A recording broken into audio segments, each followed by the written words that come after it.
Hi అండి, నేను కల్పనను.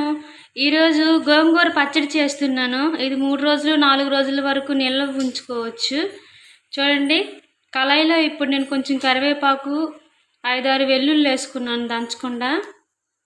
చూడండి, ఇప్పుడు తాలింపు వేగుతుంది కదా, అందులో ఇప్పుడు 2 పచ్చిమిరపకాయలు 2 ఎండుమిరపకాయలు వేసుకున్నాను. అందులో కొంచెం తాలింపు దినుసులు వేసుకున్నాను. కొంచెం శనగపప్పు, కొంచెం 1 స్పూన్ మినపప్పు వేసుకోవాలి.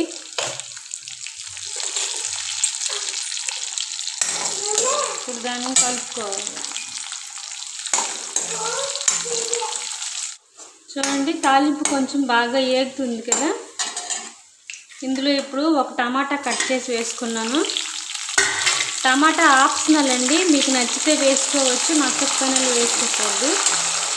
ఇక్కడ గోంగూర పులుపు లేదు, అందుకే నేను టమాటా వేసుకుంటున్నాను. టమాటా వేసుకోకపోయినా పర్లేదు. ఈ టమాటా కొంచెం బాగా సగ్గిన తర్వాత కడిగి పెట్టుకుని గోంగూర దీంట్లో వేసుకోవాలి. చూడండి, టమాటా కొంచెం బాగా రేగింది కదా, ఇప్పుడు మనం కడిగి పెట్టుకున్న గోంగూరని దీంట్లో వేసుకోవాలి. ఇందులో టమాటా వేసుకున్నాను కాబట్టి ఇది 2-3 రోజుల వరకు దీన్ని నిల్వ చేసుకొని తినుకోవచ్చు. అదే ఎక్కువ రోజులు నిల్వ ఉండే గోంగూర పచ్చడి సేమ్ ఇలానే చేయాలి, కాకపోతే టమాటా వేసుకోకూడదు. కడిగి పెట్టుకుని గోంగూరని కొంచెం బాగా గాలిలో ఆరబెట్టుకొని తడి లేకుండా గోంగూర అనేది తాలింపులో వేసుకొని దాన్ని సగ్గించుకోవాలి. అదే ఎక్కువ రోజులు నిల్వ ఉంటుంది. ఇలా టమాటా వేసుకొని ఇలా వెంటనే కడిగి పెట్టుకుని గోంగూర వేసుకుని తాలింపు వండుకుంటే ఇది 2-3 రోజుల వరకు ఉంటుంది.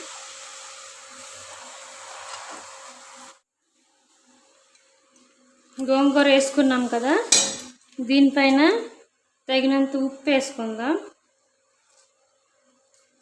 ఉప్పు చూసుకొని వేసుకోవాలి. దాని మీద కొంచెం పసుపు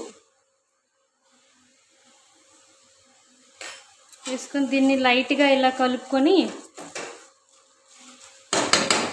ఒక 5 నిమిషాలు మూత పెట్టుకున్నామంటే ఇది బాగా సగ్గిపోద్ది. తర్వాత దీన్ని మంచిగా కలుపుకోవచ్చు. గ్యాస్ అనేది సిమ్లో ఉంచుకోవాలండి. ఇప్పుడు మూత తీసి చూద్దాం. గోంగూర సగ్గు ఉంటుంది చూసారా, బాగా కిందకి వెళ్ళి సగ్గిపోయింది కదా. దీన్ని ఇప్పుడు మనం కింద వెళ్ళి కొంచెం బాగా కలుపుకోవాలి. ఇందులో మరి ఎటువంటి వాటర్ వేయకూడదు. గ్యాస్ సిమ్లో పెట్టుకొని మధ్యలో ఇలా కలుపుకుంటూ ఇలానే బాగా పచ్చడిలాగా సగ్గించుకోవాలండి దీన్ని. అంతేనండి. దీన్ని ఇప్పుడు మాటికి 5 నిమిషాలకి మూత తీసి చూస్తూ దీన్ని కలుపుకుంటూ ఇలానే బాగా పచ్చడిలాగా సగ్గించుకోవాలి. కొంతమంది దీన్ని మిక్సీలో వేస్తారు, దాని టేస్ట్ మారిపోద్దండి. కావాలంటే ఇంకా రుబ్బుకోవచ్చు, రుబ్బుకుంటే ఆ టేస్టే వేరు. నేనైతే రుబ్బను, మిక్సీలో వేయను, ఇలాగనే కళాయిలోనే బాగా సగ్గేసేసుకుంటాను.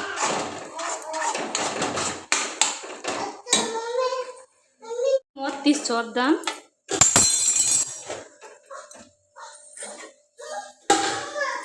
చూడండి, గరిటతోనే బాగా ఇలాగా రేగొట్టుకోవాలి.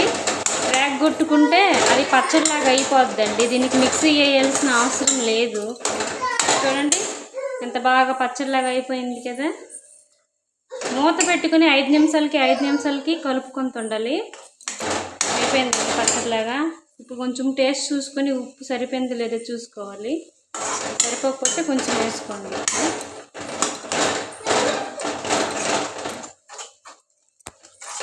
చూడండి, చాలామంది మిక్సీలో వేస్తుంటారు, గోంగూర టేస్ట్ మారిపోద్ది. ఇలా మా అమ్మమ్మ ఇలానే చేసేది. కొంతమంది ఆకు బాగా ముదర ఆకు అయితే రేగదు కాబట్టి కొంతమంది రుబ్బురోల్లో వేసి రుబ్బుకుంటూ ఉంటారు. చూడండి, అంతేనండి, అయిపోయిందండి పచ్చడి. చాలా బాగుంటుంది, చేసి చూడండి. ఇదిగోండి, పచ్చడిలాగా అయిపోయింది కదండి. ఎక్కడ కూడా ఆకు లేదండి, అంత పచ్చడిలాగా అయిపోయింది. మీరు కూడా ట్రై చేయండి. బాయ్.